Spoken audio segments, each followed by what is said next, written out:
Good morning to respected judges and my dear friends. I am Kamya Kannan. Today I am here in front of you to deliver a speech on Republic Day.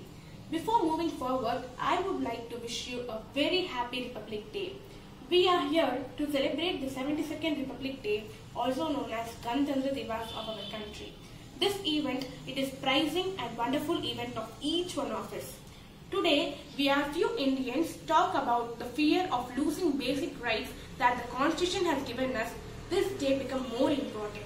Although we celebrate the Republic Day as a national festival from our childhood, we understood the real importance of this day when we grew up.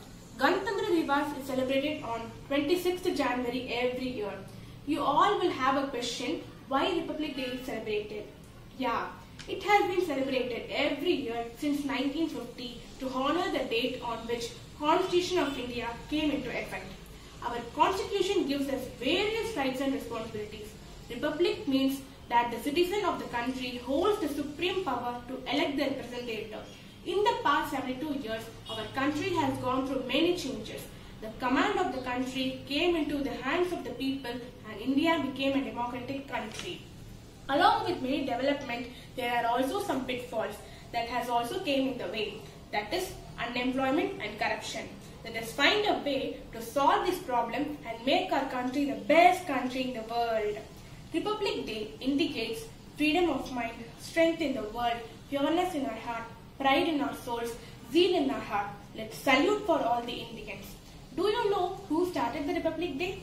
On 31st December 1929, by Pandit Jawaharlal Nehru, India's national flag has been hoisted by Ravi river banks and Purna Swaraj was demanded, which means complete freedom or self-rule. This day gives us a message of solidarity, equality and harmony. This day reminds us the worth of all our freedom fighters, their sacrifices towards the country's freedom and their devotion towards the country. We must keep the ideas which were given by the Constitution of India. They are justice to everyone, equality, liberty, fraternity, sovereignty. We should not forget the ideas of our Gandhiji and we have to implement their ideas in our life so that we can make our nation strong. So let's take the pledge to maintain the peace and harmony in our country and must remember the sacrifices of our freedom fighters. A moment of silence for all those great souls. Before concluding my speech, I have to say one thing. Patriotism is like charities. It begins at home. Thank you for giving me an opportunity to talk in front of you all. Jai Hind.